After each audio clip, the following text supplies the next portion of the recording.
country for the first event of the season on the South Lawn, so pray for good weather, to highlight the president's successful policies in support of America's farmers, including efforts to lower input costs, open new trade markets, bolster the farm safety net, double the death tax exemption, end taxes on rural property loan interest, and create rural opportunity zones.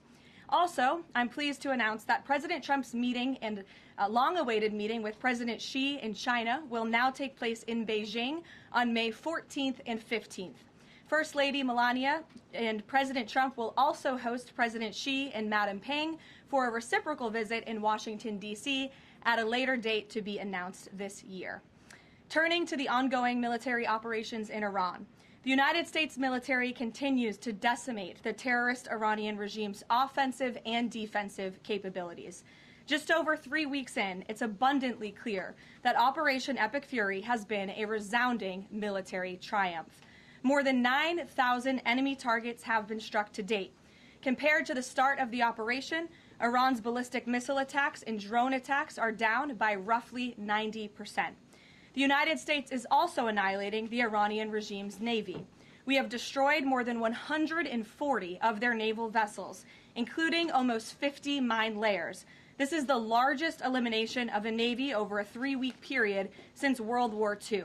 Again, let me reiterate, this is the largest elimination of a navy on the face of the planet in a 3-week period since World War II. We are systematically dismantling Iran's defense industrial base, which will prevent future threats to the region. Our military also remains laser-focused on eliminating the regime's threat to the free flow of energy through the Strait of Hormuz. Over the weekend, we dropped several 5,000-pound bombs on an underground facility used to store equipment, including anti-ship cruise missiles and mobile missile launchers positioned along the coastline of the strait. Our military efforts grow more successful with each passing day, steadily degrading Iran's ability to terrorize merchant ships. For all of these reasons, we are very close to meeting the core objectives of Operation Epic Fury, and this military mission continues unabated. From the outset, President Trump and the Department of War estimated it would take approximately 4 to 6 weeks to achieve this critical mission. 25 days in, the greatest military the world has ever known is ahead of schedule and performing exceptionally. Day by day, the Iranian regime is being crippled, and their ability to threaten the United States and our allies is being significantly weakened. Their ambitions of building a nuclear weapon have also been crushed to an even greater degree than they were in Operation Midnight Hammer in June 2025.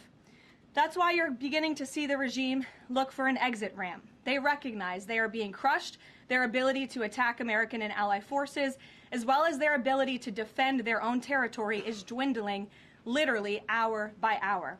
Following President Trump's powerful threat on Saturday evening, it was made clear to the United States that Iran wanted to talk. President Trump is willing to listen.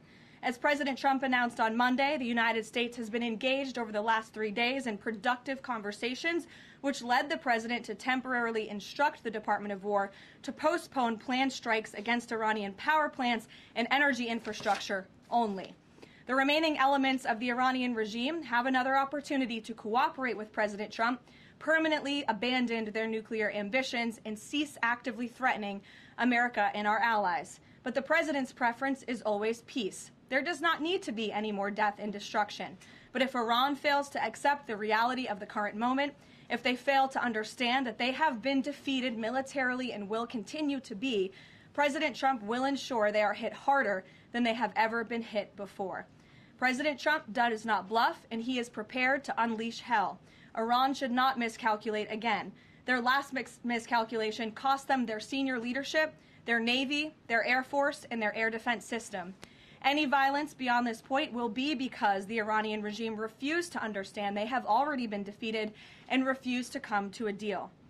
Here at home, we are now on day 40 of the Democrats' shutdown of the Department of Homeland Security. Democrats in Congress are forcing American travelers to wait in hours-long lines at airports across the country, robbing TSA officers and other federal workers of their hard-earned paychecks that they use to feed their families, and causing billions of dollars in damage to our economy. A father of 3 recently told CBS News that he felt he had no other choice but to quit his job as a TSA officer and find other work as the Democrats' shutdown of DHS continues. This is the quote from the father, and I encourage everyone to listen. "I think the hardest thing is seeing the struggle that my wife was going through and not trying to bring more stress to her," the father of 3 said, "but seeing her cry every night. How am I going to feed my family? How am I going to survive?" For the Democrats in Congress, the cruelty of this shutdown is the point. Nearly 500 TSA officers have quit since the Democrat shutdown began. President Trump, to alleviate this pressure, made the decision to send some of our amazing ICE agents to help alleviate that stress and address the long wait times. And for all of the critics of this solution a few days ago when it was proposed by the president, it is yielding results. Wait times have improved since ICE arrived, and they are doing everything in their power to help their fellow federal service members. But it's important to take a step back and remember, why is this even happening in the first place? For nearly 6 weeks, Democrats in Congress have kept DHS shut down because they care more about illegal aliens than American citizens.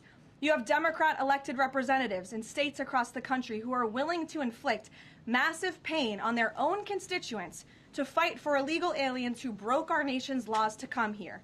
In recent days, we saw the deadly consequence of this deranged policy of Democrat open borders and an illegal alien-first agenda. A beautiful 18-year-old girl, Sheridan Gorman, she was shot and killed in Chicago last Thursday morning while walking in a park with friends. The suspect in custody for murdering her is a Venezuelan illegal alien who was caught and released at the border by the Biden administration in May of 2023. Why would the Biden administration catch and release a Venezuelan illegal alien? That is not happening anymore under this president. But there are still tens of thousands, if not millions, of these illegal aliens in our country who seek to do harm to innocent Americans, like this beautiful young woman whose family will now never be the same because of her death. To make matters even worse, this monster was also released from local custody again after a shoplifting arrest, where? In the sanctuary city of Chicago in June of 2023. Again, another innocent American citizen had her life stolen from her because Democrats embrace reckless open border policies and reckless sanctuary city policies, which put criminals back into American communities. How many more Americans have to die before the Democrats end this madness? President Trump's position is very clear. He wants the federal government opened, he wants the Department of Homeland Security funded, and he wants the Democrat shutdown to end immediately. The president will also continue to call on Democrat leaders in sanctuary cities and states like J.B. Pritzker, where this young, beautiful girl was murdered, to cooperate with ICE and stop releasing illegal alien criminals into American neighborhoods. It is for the safety of every American citizen, including all of the people in this room. With that, I will take your questions, and here in our new media seat today, we have Gabe Fleischer. Thanks, Caroline. Thanks, Gabe, for being here. Thank you. I have 2 questions for you. First, if the war in Iran continues past this current round of peace talks, and with thousands of troops on their way to the Middle East, is there a point, either a number of ground troops or a number of days, at which the president will consider seeking authorization from Congress? Well, as you know right now, that formal authorization from Congress is not necessary because we're currently in major combat operations in Iran. The Department of War and the President, as I said, estimated about a 4 to 6 week timeline for the full completion of these military combat operations. We're again on day 25 today. And as a courtesy, nevertheless, the administration did notify Congress, the Gang of 8, ahead of the launch of the operation 25 days ago. And we've also had our top national security officials go to Capitol Hill to brief lawmakers, again, out of courtesy and out of respect for them. So at this moment, it's unnecessary, but of course, the President and this administration will always abide by the law. Gabe. Or do you have a follow-up? Yes, sure, go ahead. Second question. In my reporting, I speak a lot to young voters, many of whom voted for President Trump for the first time in 2024, hoping to have no more wars and to have lower prices. Now, with the war taking place and with gas prices going up, curious what President Trump's message would be to those voters who kind of swung into his coalition in 2024, but maybe don't feel the administration is going as they had expected. President Trump is doing this for you. He's doing this for young people so that we are no longer threatened by a rogue terrorist regime in the Middle East that seeks to kill the brave men and women who serve in our country in the Middle East, many of them young people themselves, young men and women who serve this country honorably in uniform and have been threatened, killed, and maimed by the rogue Iranian terrorist regime for 47 years. President Trump finally had the courage to step up and do what's right by our national security, our homeland security. As for the temporary short-term fluctuation in gas prices, the president has said once these combat operations are over, this administration is going to continue to unleash American energy dominance. We're continuing to do that every day, and we're going to see prices at the pump go back down, just as we have over the past year because of this president. And don't think for 1 second if the Democrats had their way, gas prices would be as they were under the previous administration, the Biden administration, record highs. This president is keeping them as low as he can during this short-term combat operation, and they're going to go right back down when this is over. Thank you, Karoline. Just within the past few hours, Iranian state TV has said that Iran has rejected the U.S.'s 15-point plan to end the war. What's the White House's response to that, and have these talks hit a dead end? They have not. Talks continue. They are productive, as the president said on Monday, and they continue to be. However, I saw a 15-point plan that was floated in the media.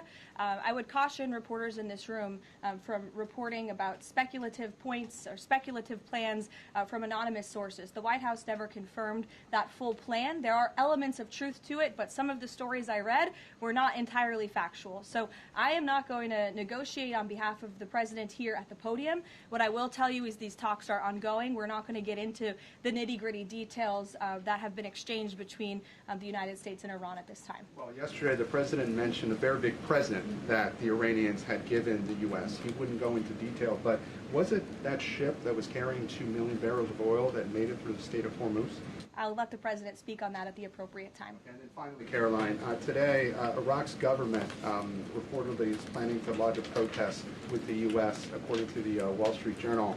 There was an attack in Iraq that hit a military clinic, killing 7 soldiers reportedly. What's the U.S.'s response to that? Was the U.S. responsible for that attack? I'll have to check in with the Pentagon on that, and we'll get you an answer. Thank you, Karoline, too, if I may. Speaker Johnson today described the conflict as wrapping up, but the 82nd Airborne Division, they're typically deployed at the beginning of conflicts. So does the White House consider this conflict as wrapping up, or is it changing shape? As I said at the beginning of my remarks, we are meeting our goals of Operation Epic Fury expeditiously. The president likes to maintain options at his disposal. It's the Pentagon's job to provide those options to the commander-in-chief. For any specifics on troop deployments, though, I would point you to the Pentagon. And today, Philadelphia District Attorney Larry Krasner reiterated threats to potentially arrest ICE agents that were sent in to assist with these historically long TSA lines. He said, quote, "The president cannot pardon you." Has the president seen Krasner's comments? Does he have any response? The president cannot pardon you for what? He's talking to the ICE agents who are handing out water bottles and are helping people move through lines at airports. It's a disgraceful comment. The men and women of ICE are great people. I would encourage this lawmaker, whose name I don't know and don't care to know, to actually sit down and speak with the ICE agents who are on the ground doing this important work, not just in our nation's airports, but again, to remove violent, dangerous, illegal alien criminals from our country, to protect this individual and all of us in this room and Americans across the country from murderers, pedophiles, and rapists who have been allowed into our country by Democrat politicians. Mario, good to see you. Thank you, Caroline. Good to see you as well. Just given that the president postponed his original trip to China because of the war, should we infer that the war will be wound down and concluded by the time of that May 15th, 14th visit? Again, as I've said, we've always estimated approximately 4 to 6 weeks, so you could do the math on that, Mario, but we do look forward, I know the president looks forward to going to China on May 14th and 15th, and of course, as always, we'll provide additional logistical details to all of you in the media for that trip, who I know look forward to coming with us as well. One follow-up. Was that a precondition? Did the two leaders speak about the conclusion of the war? Was that a precondition for them to have this rescheduled meeting? No, there was a discussion about the rescheduling of the meeting between the president and President Xi. President Xi understood that it's very important for the president to be here throughout these combat operations right now. He understood, obviously, the request to postpone and accepted it, which is why we have new dates on the books, and I'm happy to announce those to you today. Jennifer. On the negotiations with Iran, are there still face-to-face talks planned perhaps in Pakistan? And who do you think would probably be going? Again, I've seen a lot of speculation and reporting about potential talks that could happen later this week. Nothing should be deemed official until it is announced formally by the White House. I would not get ahead of our skis on reporting about any talks this weekend until you hear directly from us. Does the president think that all of the allies will go along with whatever the U.S. concludes with these Iranians? Are you expecting that Israel and all the other allies will follow whatever agreement is made? I think the president has shown that he is absolutely the leader of the free world, the head of the most powerful military in the world, and in various examples, so the 12-day war between Iran and Israel, the ceasefire between Israel and Gaza, the president has shown a very unique skill at getting our allies to get on board with what's in the best interest of the United States, but also the world in cases of foreign policy like this. Ed. Yeah, thanks, Caroline. So, is there a time frame as to when the first oil tanker can go through the Strait of Hormuz freely? It's a very good question, Ed. I don't have a specific timeline for you today, but it's obviously something the administration is working towards as quickly as we can. And with respect to oil, as you know, the administration has taken a number of actions to stabilize the markets. We directed the U.S. DFC to offer reasonably priced political risk insurance for takers through the strait. We issued that temporary waiver to allow countries to purchase sanctioned Russian oil to alleviate global pressures. We're working with the IEA to coordinate the release of another 400 million barrels. We issued that 60-day Jones Day Act waiver. And then just today, EPA Administrator Lee Zeldin, if you missed it, in consultation with the Department of Energy, announced a temporary emergency fuel waiver to allow nationwide sales of E15, gasoline blended with 15% ethanol, to remove all federal impediments to selling E10 gasoline across the country. The emergency fuel waiver will temporarily waive the summer low volatility requirements and blending limitations for gasoline to provide additional flexibility to the fuel marketplace. So as far as tankers through the strait, something we're tracking very closely, but obviously the administration is coming up with creative new solutions by the day to keep the price of oil stable, something the president wants to see. And I know Secretary Bessent, Secretary Wright, Secretary Burgum, EPA Administrator Zeldin are all working together closely to find ways to do that. The president gave that 5-day timeline for pause in operations. Would a tanker going through the Strait of Hormuz be one of the conditions that he would extend that? That's only something the President of the United States can answer. I won't get ahead of him. How about on TSA? Can I ask you about the TSA lines? Sure. Are the TSA lines, we've all seen the video of that from various airports, is that going to be what ends the stalemate in Congress to get DHS funded? Well, look, it's the Democrats who have led to this stalemate over the past 6 weeks. The president and the Republicans' position has been very clear. Fund the Department of Homeland Security. And we have attempted in good faith numerous times, both the president himself and lawmakers on the Republican side on Capitol Hill, to go to the Democrats with reasonable offers, with real solutions. They'll ask for something, we'll give them that concession, and then they say, oh, wait, that's not enough, actually. So I think that's why I said earlier, the cruelty is the point. They want this chaos. They want to distract, I think, from the success of our military overseas right now, totally obliterating the Iranian regime. And it's very unfortunate because there's only the only people that are suffering from this are the American people. And I hear that Democrats might be flying out of town tomorrow. How convenient and lovely of them that they get to go to the airport and that they'll get to go home to their families when you have families, TSA workers who are suffering. You have people across the country who are missing flights for funerals and for work commitments because of Democrat politicians on Capitol Hill. Mary, in the back. Thanks, Caroline. Glad to see you have a seat now. I do. Thank you. Is the White House satisfied with Republican leadership's efforts on the Save America Act? I think the president has made it very clear. He wants everyone on Capitol Hill to move as quickly as possible to get the Save America Act passed, and he wants to see that legislation on his desk as soon as Republicans and Democrats can move to pass it. But are there any lawmakers in Congress that the president is frustrated with on this matter and feels could be doing a better job? I think the president wants to see everybody on Capitol Hill move faster all the time. That he wants everyone in this town to work at Trump speed like we do here at the White House. We'll go to Karen. Caroline, 2 questions on Lebanon, if I can. Is the U.S. providing support at this point for Israel's ongoing offensive in Lebanon? And is the president concerned that right now there are more than 1 million people who've been displaced and potentially could be for a significant amount of time? That's not something I'm in a position to comment on. For the first question. To the second question, of course, that's something that would concern the president.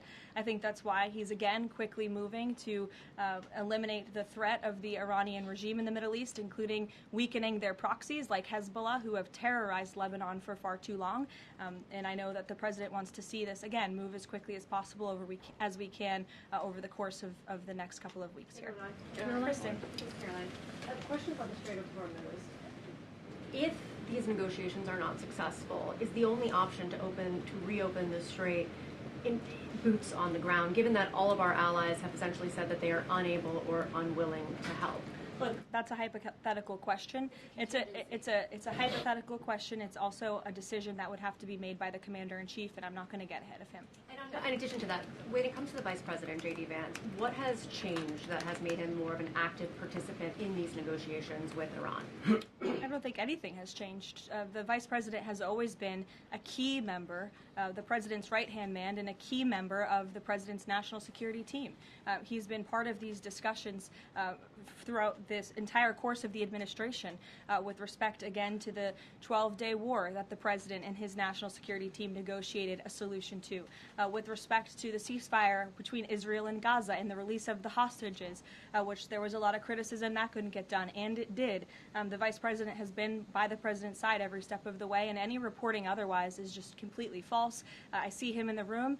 Again, the President seeks his counsel on all matters, both foreign and domestic. Can you just tell us who exactly the U.S. is negotiating with in Iran, and why the U.S. and this administration trusts that person? Again, as I said to Gabe's question earlier, we're not going to get into the details of these negotiations and conversations that continue to take place. As, of course, you can imagine, they are very sensitive diplomatic discussions. And I would reiterate, I do recall giving all of you the same answer when we were negotiating the ceasefire between Israel and Gaza. Gave you the same answer throughout the 12-day war between Iran and Israel. Gave you the same answer with respect to many of the other global conflicts that this administration has negotiated solutions to. President Trump is going to give his diplomats the freedom that they need to have these sensitive diplomatic discussions without negotiating and litigating them through the news media. Fran.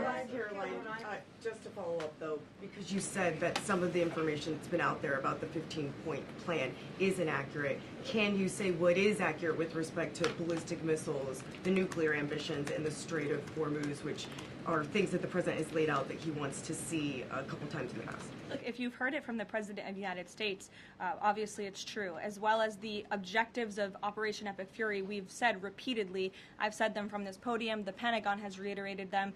That's why we've taken military action to achieve them. So, of course, those are goals that we want to see, but this full 15-point plan that's been floating around in many of your outlets, there's a lot of misinformation to that as well. And again, I would caution you from taking things from anonymous sources rather than verifying them directly with the White House. Christian. Thanks, Caroline. Two on Iran.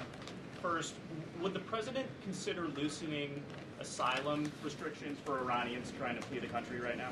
Again, that's a question for the president. I won't get ahead of him on that. I haven't talked to him about that. Okay. And then secondly, you mentioned at the top that Iran would be hit harder than they have been to this point if they don't recognize the fact that they're losing this war. Could those strikes happen before this 5-day negotiating window closes if the president doesn't think they're negotiating in good faith? You're asking me to tell you if the commander-in-chief would authorize very strong strikes against the Iranian regime. That's not something I would ever reveal from this podium, true or not. Phil.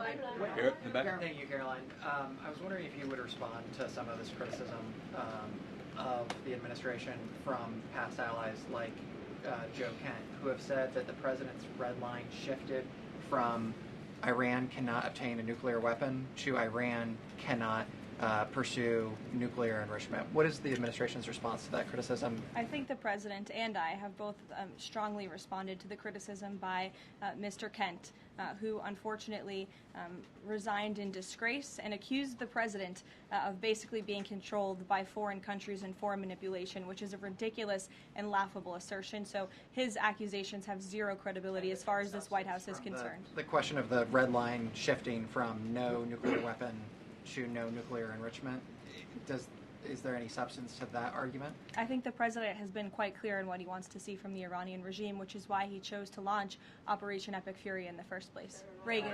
Thank you, Caroline. I have a question for you on the SAVE Act, and I'd like to follow up on the DHS shutdown. Sure. First, Senator The Mike Save Lee. America Act. Save America Act. The president corrected me yesterday. That was my fault. Senator Mike Lee said it's essentially impossible to pass the Save America Act through reconciliation. What's your reaction to that? Is the president worried that that strategy might fail? I think he's willing to try all strategies. I spoke with him about this yesterday, and he said if we can make it work through reconciliation, let's absolutely do that. These, again, are common sense policies that are backed by the vast majority of voters across this country. The only people in this country who don't support them are politicians on Capitol Hill, and you all should ask them why they don't want voter ID, why they don't want proof of citizenship to vote in our nation's elections. Again, these are common sense proposals that are wildly popular, and the president is willing to use any means necessary to get this legislation passed and onto his desk. And then on the DHS shutdown, do you expect deportations to decrease while ICE is in the airports? And what are the trade-offs of having ICE in the airports right now? Well, to address this obviously short-term problem and the chaos that has been sowed by these Democrats on Capitol Hill, to address the lines and to get Americans traveling and get them to where they need to be. So the president, I think this was a creative solution, again, that was criticized, but we have seen wait times decrease, not as much as we'd like. Hopefully they will continue to, but at major airports over the course of the last few days as ICE has been facilitating with travelers in these airports. Sure. Thank you, Caroline. On March 6th, the president said in an interview with Reuters that the U.S. should have a role in choosing Iran's next leadership. Now that we're almost 4 weeks into the operation, is that still the president's assessment of where it should go? As I've said repeatedly, I think the president obviously believes the United States wants to have someone in leadership position in the Iranian regime that will be much more favorable, that will be willing to work with the United States, that will no longer chant death to America. These would obviously be good common sense things for the United States and for our allies. I think that's what the president meant when he spoke with Reuters that day. Go ahead. The president yesterday said that he had achieved regime change in Iran because the regime has changed. In terms of... I mean, has it not? Well, the leadership... Their entire leadership has been killed, and nobody has really seen or legitimately heard from this alleged new leader. So wouldn't you say there's been a change in the regime? There's been a change in leadership. I mean, do you feel as though... There's been a change in the regime leadership, which is what the president said. So thank you for confirming he was right. I mean, do you feel as though you've achieved leadership level or the personnel in place right now in Iran that you're satisfied with? I mean, have you... I think it's too soon to say. In terms of highly enriched uranium in Iran right now, is your expectation, I mean, the stated desire of the president has been to prevent nuclear weapons. Is your expectation that the end game here is that eventually Americans will be in possession of that uranium, or you'll somehow have some direct control over the highly enriched uranium that could be used to develop it? Again, this is a point of conversation that continues. I think you know the means in which the United States would have to take in order to achieve that goal, and that's a decision for the president to make. Brian, good to see you, Brian Glenn. Good to see you as well. Does the White House have a comment on a letter that was sent from Congressman Raskin to the DOJ alleging that the DOJ recklessly released damning information in regards to President Trump's documents? Yes, I saw that letter from Congressman Raskin this morning, who I would add has zero credibility, and this letter was clearly a cheap political stunt. What the congressman did here, Brian, and for everyone in the room who's hopefully not reporting on this as fact, is that he took untrue and salacious claims in a memo that was produced by Jack Smith, who has been completely discredited for his lawfare and his witch hunts against this president, and that information was unverified. It never even made it into the indictment because it was so unverified. And what happened to that indictment anyway? It was thrown out. And Jack Smith has been proven, again, to be a prosecutor on a witch hunt against President Trump. He tried to throw him in jail ahead of the 2024 election. The Biden Department of Justice was fully on board with this lawfare campaign. And in fact, this story that was concocted by Congressman Raskin was so ridiculous, I understand his communications team reached out to some outlets in this room who responsibly said, we're not going to write this because this is just too much. However, of course, MS Now did write that story this morning because they continue to be left-wing propaganda for the Democrat Party. But I think Jack Smith has been proven to be a liar and a fraud, and this is, again, a cheap political stunt from a Democrat on Capitol Hill who I think wants to get himself on cable television. Thank you all very much. Thank you.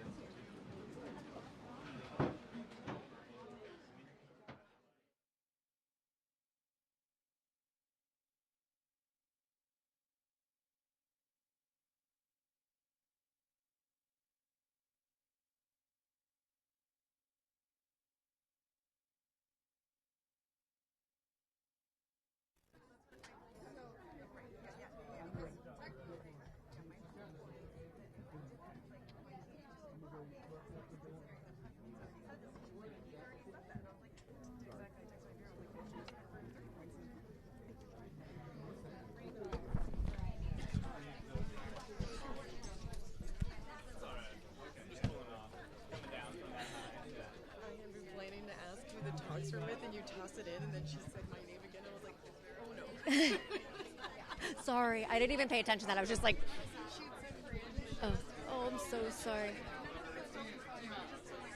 It was, oh, I'm so sorry. I didn't even, oh no. She can read my mind. Oh, no. ESP going on. I promise you, I didn't even think. I was just like, I have to keep talking to get this out. You know what I mean? Like, I swear to you, I had no idea. Hi, how are you? I know, I'm so sorry. Okay. Okay, great. I'm here.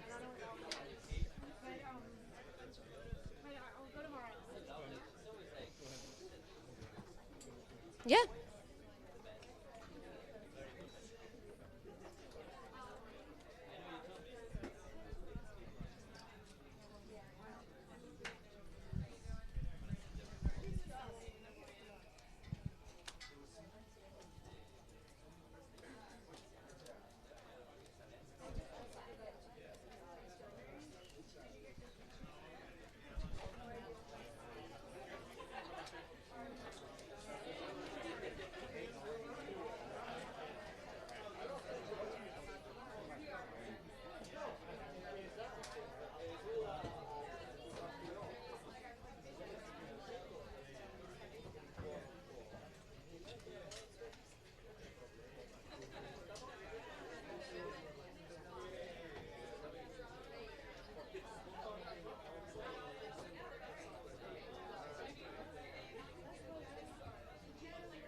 At the White House.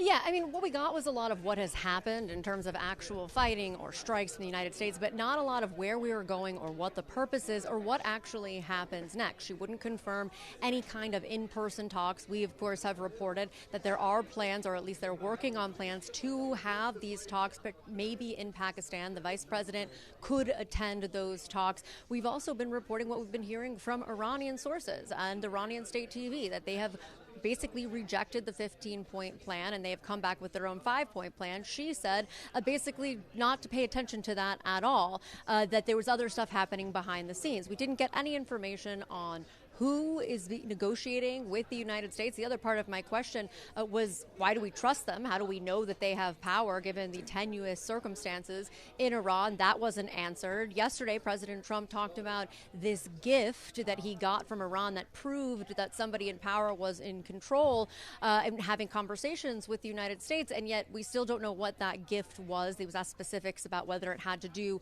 with ships passing through the Strait of Hormuz. She wouldn't answer that.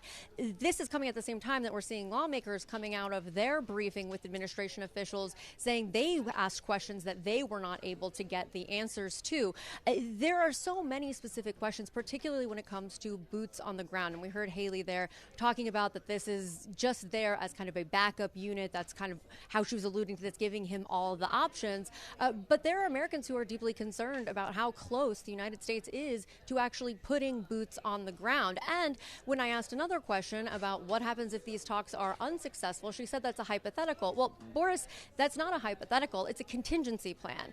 A hypothetical would be in some kind of crazy universe. We're coming up with different scenarios. We are talking about something that has happened repeatedly between the United States and Iran, even before we launched into this war. There have been talks that have fallen apart over and over and over again. The only difference now is that we have military waiting on the sidelines, and the American people deserve to know if those military units, if those Americans are going to be put on the ground there. And we just don't have the answers there on what the goal is and what exactly is happening here in terms of the buildup, the military buildup, and those talks with Iran.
Hey guys, am I clear?